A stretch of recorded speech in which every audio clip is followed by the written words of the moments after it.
Hello everyone, and welcome to your favorite can't miss. So glad it's here. Half hour of the week. Yes, it's time again for your Kingsport Chamber Zone, the show that's all about your Kingsport Chamber in this great city of Kingsport. She's my good friend and co-host, Laura Woods with Eastman. I am. He is my good friend and co-host, Bob Fegans with your Kingsport Chamber of Commerce. We are coming to you today from an incredibly important part of our community, and that would be the Second Harvest Food Bank of Northeast Tennessee. And we are just in one room of a giant warehouse here. You know, Laura, it's sad to think there are so many kids, children, and families in our area who go hungry every day if not for Second Harvest. There are so many people out there who are in need of food. Second Harvest Food Bank of Northeast Tennessee, which is just off Airport Parkway here in Kingsport, is celebrating its 30th year, and they serve the 8-county region in our area. How many meals do they provide each year? Think about this staggering number. 8.75 million. Yes, 8.75 million meals Second Harvest provides every year. And the goal, which is even sadder, is 14 million, what they need to provide. They're providing 8.75 million. Yes. They need to be able to provide 14 million. And as Bob mentioned, we're standing in only one room of the huge warehouse that they have here. And when you look at this room, you might think, wow, that is a lot of food that they have in here. The food that you see in this room, this is enough food to last them for 2 more months, that is until December, only for the kids' backpack program. That is all that this food will provide, so the need is great in our area. The need is great for the food, donations, also volunteers. We have a number of volunteers behind us here packing food for all those meals. It's also Hunger Awareness Month, so we'll tell you all about that and all about Second Harvest Food Bank and how you can help this wonderful organization. We're going to continue the theme of organizations helping out those less fortunate in our community when we have 2 wonderful ladies on our show from the Oasis of Kingsport. And the Oasis of Kingsport is a nonprofit organization located in our community that reaches out to those women who've maybe fallen on hard times and need just a little bit extra assistance in order to get back on their feet. You can't wait to hear this story and all the great things that they do for our community. First time we've had them on our show. Look forward to hearing all about that and the great work they're doing. And a little later on your CZ, we'll talk about one of my favorite topics, a little golf. As your Kingsport Chamber's Leadership Kingsport program is preparing to host its second Dennis Phillips Golf Tournament. This is a huge fundraiser for this wonderful organization. We'll tell you all about it and how you can enter your team. Not surprising that we were able to work golf into the show. We have a strong lineup of guests on the Kingsport Chamber Zone, but before we get to all of that, we want to keep you up to date to what's happening, so check out these highlights.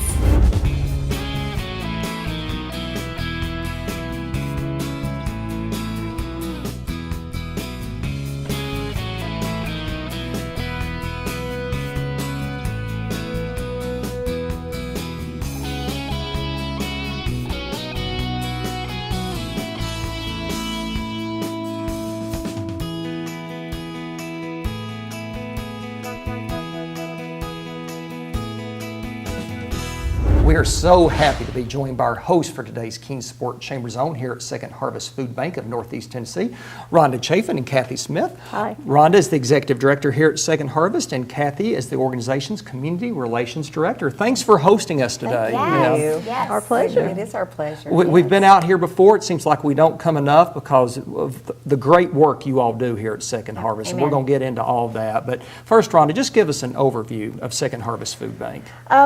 Basically the food bank is the region's warehouse distributor of donated food. And what we do is we're here to serve community agencies, be their source of food so that they have a good supply of food to give those individuals that are food insecure. That's our job first and foremost. And then we do other things, like operate some programs that I'm sure we'll talk about a little bit later. So if somebody were to see your operations, no doubt they would be like, how do you possibly get all of this done? How do you get the food out? How do you get the meals prepared? How do you make these programs happen? How? It's community support, it's great staff support, we have a great board, and then we have just a wonderful group of agency members that help us get the food out. They are really the arm of our mission, because we're constantly trying to get as much food in as we can, but then we've taken on a big role, and that's to educate people about the seriousness of hunger so that we can also influence legislation so that we can hopefully change this entire, outlook of those who need food assistance. Sure, breaking that cycle. Absolutely. Some of us are very blessed and fortunate in our lives. We don't think about the meals we have every day. We're very blessed to have them. But there are so many people out there who just crave for this and who are in need, who are very hungry. And that number we mentioned at the beginning, it's just a staggering number, 8.75 million meals. Yes. 8.75 million that you all provide every year. Talk about that for a minute and the need. There are so many people who are hungry in our community, how great the need is. Yeah, at 8.75 meals, but also Kathy and I work with the staff on a regular basis, coordinating as far as agencies and stuff. But over 40,000 people depend on us every month on the average. That's a huge number, and that's a city. It really is. It's a city, and it's a city of people who have emergency food needs, not just every once in a while, but they need us on a regular basis.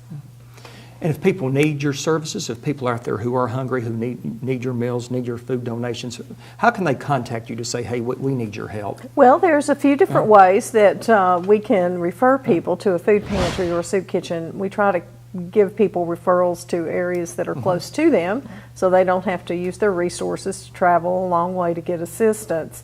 They can give us a call. Also on our website there is a map of agencies that will take referrals. So any charity that would like to receive food to distribute can apply to us. We have a process that they go through. They have to be a 501c3 or nonprofit organization, and they can apply to receive food from Second Harvest that they can distribute to people in need. Rhonda had also mentioned that, of course, a lot of the ways that you're able to make all of this go is because you have just an incredible team of volunteers. So when you look at how those people can be utilized, how do they get their foot in the door here, and what ways can you use them? Okay, well, we use volunteers for a variety of things. Most of it is sorting and boxing of food. We're here 8 to 4, Monday through Friday. And so anyone who's interested in volunteering can give us a call or, again, visit our website, which is netfoodbank.org. And there will be instructions on there about how to go about volunteering. So we use volunteers for special events, some of our fundraising efforts, also sorting, boxing of food is always going on here at Second Harvest. Of course. And then if people want to help out well, actually, I guess we'll get to that here in just a second, but you talked about some of the special programs as well, so why don't we hit some of those before we get on to the more information about how people can donate? Okay, well, primarily, as Rhonda was saying, we're the primary source of food for about 200 different charities here in the 8-county region, but also we have special programs where we give food directly to people in need, and that's our mobile food pantry. Our Food for Kids program is huge. That's where kids are given a bag of food to take home from school every 2 weeks. We also supply, what am I missing, Rhonda? We do the summer feeding program, summer feeding, the Kids right. Cafe program, and I think you mentioned the mobile food pantry. 4,000 people depend on the mobile food pantry on a regular basis every month at 53 different sites. And the reason we started that, as Kathy mentioned, about the mobile food pantry is because there was no presence of an agency or soup kitchen, and so it's really a food desert. And the reason that we really determined that we need to do that is because we were getting calls where people didn't know where to turn. Sure. And so that's why we started programs, because when you're the only food bank in the 8-county region, we're one of 5 in the state of Tennessee and then one of 200 that makes up the Feeding America network. We really feel like it's our job to step up and to fill that gap. You all have been doing this great work for 30 years now. This year you're marking your 30th anniversary. So tell us some of the ways you're celebrating your 30th anniversary. In June we had a celebration here, and we brought some people in that had been involved with us for a long time, and so we really kind of kicked that off in June, and then we've carried it through this year. We had a business after hours, so September 1st to kick off our Hunger Action Month. And that's a month-long worth of events that we've been doing. So we've been trying to incorporate that 30th anniversary into everything we've been doing this year. That's great. Rhonda, it's fantastic that you all have been around 30 years. There's, of course, part of us that would hope that there might come a time when the need for Second Harvest is no longer there. But when you look at the future and the direction of Second Harvest Food Bank, tell us what you see. We really have thought about that quite a bit on a national level and on a local level, and we see the number continue to grow. I mean, we've grown from 60,000 pounds that first year and we talked about meals. But our goal is, and to really fill the need, when you've got 70,000 people that are food insecure in our area, 90,000 people fall below the poverty level, there's so much need. How can we help families? How can we help them maybe break that cycle of poverty or dependency on Second Harvest or on other programs? So on a national level, local level, we've started this discussion and networking of connecting different resources of a collective impact model called Collaborating for Clients. And what we really want to do is connect individuals to food, to housing, to jobs, so that hopefully we can help them stabilize their lives. And so that's a new initiative that we're starting, so that hopefully there's not going to be as many individuals that depend on food assistance. And so that's a new, I think, initiative that we really embrace, and we really want to work with others that we can connect, whether it be other nonprofit agencies, whether it be healthcare, for-profit, entities. We just hope that we can connect individuals together so that they really have a stable, life that they can provide for their families, just like everyone. If people wanted to make a donation, if they wanted to volunteer, if they wanted to learn about where all those food pantries are located, just help out, tell us where they can find more information on Second Harvest. Well, I would suggest our website, which is netfoodbank.org, or give us a call. We've always got somebody standing by to talk with you about helping out with Second Harvest. Great. Just such great work that you all do here, and for such a long time. So Rhonda Chapin, Kathy Smith, thank you so much for everything that you've done for the community. Thank you for hosting us today as well. Thank you all. And, Thank you. Thank you, ladies. Thank you. Thank you Thanks. both. And when we come back on your CZ, we'll tell you about an incredible agency that's helping a lot of women in our community.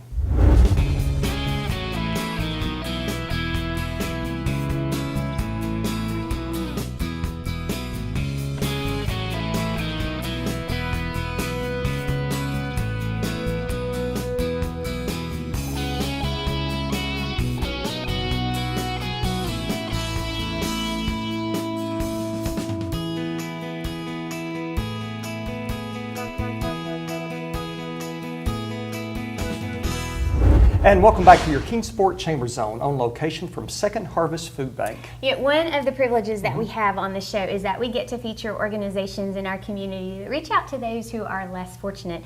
And our next guests are no exception to that. The Oasis of Kingsport is a multi-denominational, Christ-centered organization that reaches out to women who are in the midst of trouble, or maybe they've hit a rough spot in their lives.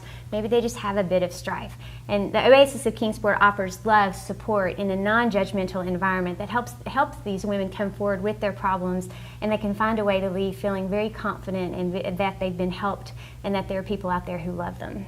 And here now to tell us more and to tell us how you can help are Leslie Mullins and Candy Alexander. Leslie is the Executive Director of Oasis of Kingsport, and Candy is a board member, volunteer, and sewing instructor for the agency. So thank you for joining us today. Thank you for having us. Leslie, give us an overview of this wonderful organization, the Oasis of Kingsport. Oasis is a community outreach program, and we are a day center, so we're only open Monday through Friday, 8 to 3. And it provides a service for the women to come in and have a safe environment to be able to learn new skills, mentors, help them with whatever they're needing as far as going back to school, filling out a job application, developing a resume.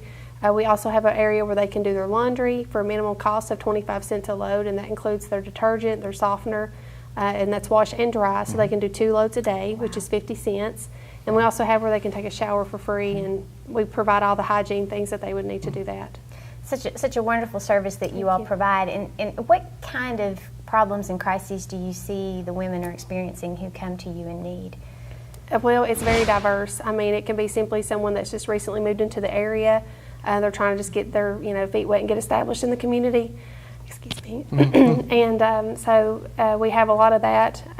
We also have those that maybe are going through a transition in their lives from divorce, or they've lost a loved one and they're just trying to figure out a way to be able to be a single parent. We also have those that just are low income. They need the assistance through the government that we connect with the food pantries and the food stamp office and just all the different areas. So we'll connect them to those resources. So it just depends. It's a little bit of everything. Sure. And how can these women contact you and use your services? There's several different ways. The majority of people contact us through Facebook. We do have a Facebook page, Oasis of Kingsport. They can also call the number there at the Oasis at any time, and they can just drop in. We allow anyone that's female to come in at any time, and any boy up to the age of 10 with a grandmother, aunt, mom, sister, whoever. But outside of that, we ask men to either come in after hours if they're wanting to come in and tour the building or support our program. But women at any time can just drop in. So any woman who may feel they're in crisis or in need in any type of situation can contact you, and you can, if you not help them, certainly direct them to an organization that can, correct? That's our goal, yes. That is our goal. Excellent. And so in addition to offering these great physical resources that you have there at the Oasis of Kingsport, you have a lot of programs and classes that you're able to offer as well. Yes, we do. Miss Candy, like we were saying, is one of our sewing instructors, and she can tell you about that program. We have a sewing class called Sewing 101, and that gives them the basics on how to use a sewing machine. But also in their class, they're going to learn how to make a hem, replace a button that may be lost, fix a seam that may be broken, things that will help them to be able to use their clothes longer. Sure. And then we have 2 other classes each month that are called So What? And one of them will be a small sewing project that teaches new skills to them. And the other one is going to be a Pay It Forward activity. So right now the Pay It Forward activity is we're making lap quilts for a nursing home.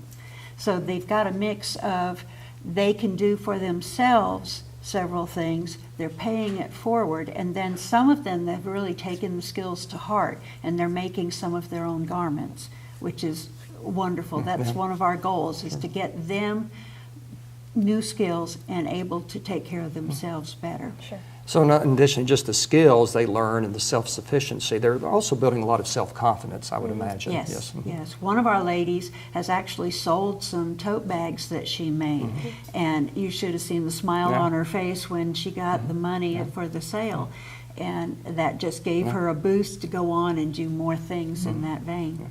It's wonderful. So how can people volunteer for the Oasis of Kingsport? What are the opportunities there? There is several different places and areas that we love for volunteers to participate, like Candy to come in and maybe share a skill that they have, and teaching a class. One of our classes is a cooking class, and we're currently looking for someone to come in and help with that. We also teach different other skills as far as craft geared type things to if they are good at interviewing, we can come in and have a class where they can teach and help them get better at interview skills. Sure. And so it's a variety of things, or just come in. If they love to clean, we can always have someone help us keep the building up to par. Mentoring, just spending time with the ladies. We have a lot of retired school teachers that's either worked in counseling or in that field or area that's really beneficial in that they can work with the ladies that's kind of maybe going through a rough time and need someone to talk to. So every area. Sure, yeah. sure, absolutely. And what are some of your other needs and challenges that you face? I could use some sewing supplies that we need in general. Fabrics that are over 1 yard so they can make garments and things from them. Go ahead with some of the others. We are always in need of the obvious. I mean, where we do laundry and we do an excessive amount. We've did over 4,000 loads of laundry in the past couple of years of being open. So we're always in need of laundry detergent, bleach, fabric softener, stain remover. A lot of the moms, they love the fabric stain remover. But we need the HE, the high efficiency detergent for the machines we have. Yeah, we do request that. We're always in need of trash bags and paper products. I mean, it runs sort of like a household or a business in the sense that we're always using an excessive amount of certain things. So any of those types of things are really great. And then if they would just contact us, we have a Perks program that we are getting kicked off right now, and we're using those items, household items, to help encourage the women to take the classes, and from the classes they earn points, and they can exchange the points to get things for their home. So we're using a little bit extra right now. Yeah, that's great. That's great. And I assume monetary donations, of course, are always welcome. Yes. Very much, yes. That keeps the building open and the lights on and the water going. So yeah, that's the one of the most important things. What's the best way to get the donation to you? We have a PayPal account. They can reach through either our webpage or Facebook, and they can also just send a donation through the mail, or they can drop it off and come in and take a tour of the location and maybe even meet some guests and volunteers and see what's happening in person. That's amazing. Okay. Remind us again where you're located, your hours that you're open, and your contact information. We are at 1009 East Sullivan Street, which is where Sullivan meets the end of Main Street, right next to Hot Dog Hut. And if they're parking next to Oasis is full, you can park across the street and get to us there. Yeah, and our phone number is 423-392-1137, or they can reach us at Oasis of Kingsport on Facebook. It's just such an amazing organization. So, ladies, thank you so much for being on the show today and for sharing what you do and letting us know how the community can reach out and help and continue on the great work that you're doing. We appreciate it. Well, thank you so much. Thank you. Thank you both. And when we come back on your CZ, we'll have a preview of the Leadership Kingsport Dennis Phillips Golf Tournament.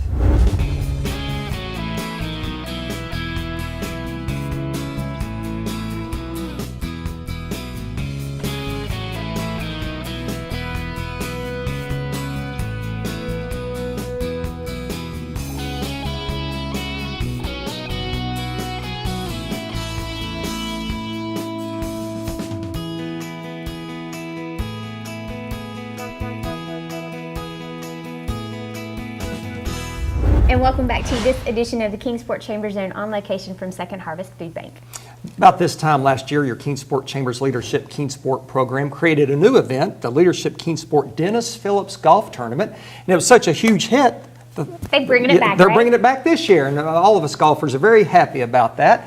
Here now to tell us more about this big event, which is a huge fundraiser for Leadership Kingsport, are Melissa Gilliam and Brett Summer.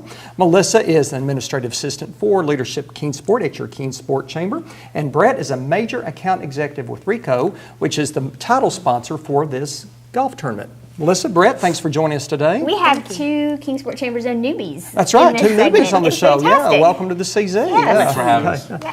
We're going to get in talking about the golf tournament in just a moment, but Melissa, first give us an overview of Leadership Kingsport. Basically, the Leadership Kingsport program is made up of new leaders and emerging leaders from various organizations throughout the community. They come together to study local and regional issues and to further their leadership skills regarding leadership program. Our class typically begins in August of each year and runs through May each program year. Typically, we have around 20 to 30 individuals that participate in the leadership program each year, and it seems like each year our numbers are growing. That's great. I noticed that she didn't mention Go ahead. that we're graduates of the No, well, they program. try to hide that. And I should mention, we say this every time we talk about Leadership Kingsport on this program. Laura is actually a Shout graduate as well. She's the first person to ever go through Shout and Leadership Kingsport. Exactly. Remarkably, I know. I'm as stunned It as you is. all are. Well, it didn't take the first time, so they That's right. decided to put me through a second leadership program is what happened there. So, Melissa, let's now talk about the golf tournament just a little bit, okay? It's the Leadership Kingsport Dennis Phillips Golf Tournament. So I have to ask, how and why did we come up with the name? Oh, well, last year was the first annual Dennis Phillips Golf Tournament. And as you know, we thought it was a great honor to recognize Dennis for all the wonderful things that he did within our city through his term as being mayor. And so with that being said, he's a great cheerleader for the golf tournament. He comes out, he has a great time, and we do too. And we hope that all of you will come and join us. Wonderful. And Brett, Rico is back again as the title sponsor. Very appreciative for all Rico does for this event, but also for all you do in the community. So let's talk about the golf tournament for a moment. Tell us a little bit about it and also about the format, because I know it's a little different format than what most golfers are used to. Sure. Rico's excited to be back as a title sponsor this year, and it is a little different format, Bob, than what we're used to, as most people are with the scramble. And the fact it's a modified scramble, and what that means is each player, he or she, hits their own tee shot. And then you take that specific ball and you play the rest of your ball out the rest of the hole. And then the lowest team score at the end of the hole is the lowest score for the hole. So it is a little bit different, but still a very good time. Now, Brett, low handicappers like you are very interested in all the prizes that day because you typically win most of them. Well, so there are lots of opportunities to win. So tell us about that. Yeah, I'm not so sure about being a title sponsor about winning any prizes, but we do have several prizes. Closest to the pin, A lot of door prizes, we have a lot of those this year as well. And then my favorite prize, which I call the Bob Vegans Prize, which is the longest drive. That's right. So, we're looking forward to giving those out, and it's always a good extra incentive. They call it that because I never win it, see. I didn't. I was Yeah, not going to say no. a word about it. So I've been to your golf tournaments before, fully aware of how all of that works. So it sounds like such a great time. So Melissa, if people want to enter, how do they do that? Well, they can contact me, myself, Melissa Gillum.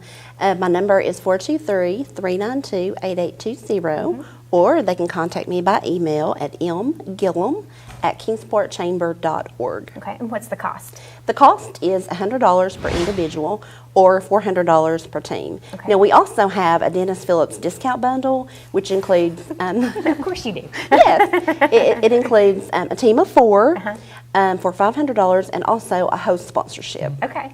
So we're looking forward to everybody calling and signing And up. breakfast and lunch are provided that day Yes, as well. yes. Mhm. But it wouldn't be a chamber golf tournament if we didn't have good food. Without food, that's before right. and after. I mean, that's And a just chance to win that's something, standard yeah. operating Absolutely. procedure, I think. Brett, why don't you tell us just a little bit about Rico in case some of our viewers aren't familiar with your company? Sure, absolutely. Rico's a technology company, and we specialize taking care of our customers with 3 key value areas: productivity, mobility, and security. And we do that by offering electronic document management along with advanced scanning solutions.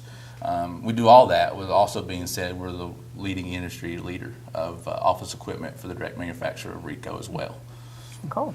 In addition to providing just great quality products and service, you also give back to the community. Rico's known for investing heavily in the community, both in terms of time, money, and resources. So talk about why that's so important to Rico to give back to the community. Absolutely. Rico is a huge corporate initiative, is community involvement. It's who we are, it's what makes us. We've been very fortunate to be serving the Tri-Cities for over 37 years. And in doing so, what better way to give back to this great community of Kingsport than to honor an event and a program that develops young leaders to develop them for this community. A lot of businesses and organizations use Rico out there, Brett. If any of those are interested in contacting you and using your products and services, where can they reach you? Sure thing. They can reach us by phone at 1-800-333-4008. They can just go to www.rico-usa.com, or even better, stop by our office, 8 Sheridan Square, Suite 150, Kingsport, right across the street from Meadowview. They're in the business park. A new office in Kingsport. Yeah, thank you for opening there. Yes, Absolutely. Absolutely. Melissa, if people want more information about Leadership Kingsport or the golf tournament, where do they find that? They can find more information about Leadership Kingsport programs on our Kingsport website at kingsportchamber.org, or if they want information about the Dennis Phillips Golf Tournament, they can contact me at 392-8820. Sounds like a wonderful time for Absolutely. a wonderful program. So Melissa Gillum, Brett Summer, thank you all both so much for being on the show and for pulling together this wonderful golf tournament as well. I'm sure that you'll be out playing in it. Oh, absolutely. Of First team to course. sign up. I'm not surprised. We look forward to hearing about it. Thank you. Absolutely. And there's more of your CZ from Second Harvest right after this.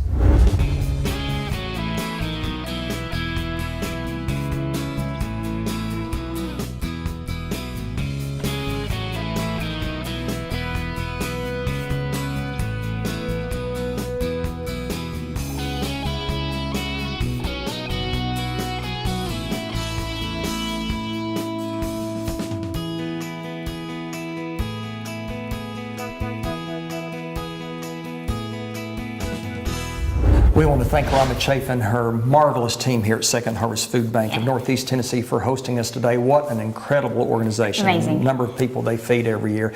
Thanks to their great team, and as always, thanks to the great team at Spectrum Reach for producing your CZ. Thank you, Spectrum Yeah. Reach. We also want to remind you to find out what's happening in Kingsport. Hey, check us out here on the Kingsport Chamber Zone. You can also visit the Chamber there online at kingsportchamber.org. You can give them a call at 392-8800. You can also find them on Facebook and Twitter as well. They'd love for you to interact with them. One event we want to talk about that's coming up that you saw in the scroll of your Kingsport Chamber events is our next After Hours, which will take place Thursday, October the 6th at Ridgefields. That's being hosted by Riverside Events at Ridgefields and Pratt's Barbecue. We'll be there too, taping Kingsport Chamber Zone. That's our next show taping. Good food and the TV show. You can't ask for much more than that. That's right. So come on out and join us on Thursday, October the 6th at Ridgefields at 5:30 p.m. To find out more information about the wonderful organization that is Second Harvest Harvest Food Bank of Northeast Tennessee, please go to netfoodbank.org. And to find out more information about the incredible services that Oasis of Kingsport is providing, you can find them at oasisofkingsport.org. And to sign your team up for the Dennis Phillips Leadership Kingsport Golf Tournament, go to kingsportchamber.org. And until our next visit together at Richfield's on your CZ, we are Bob and Laura remind you to please be loyal And buy local. Have a great week.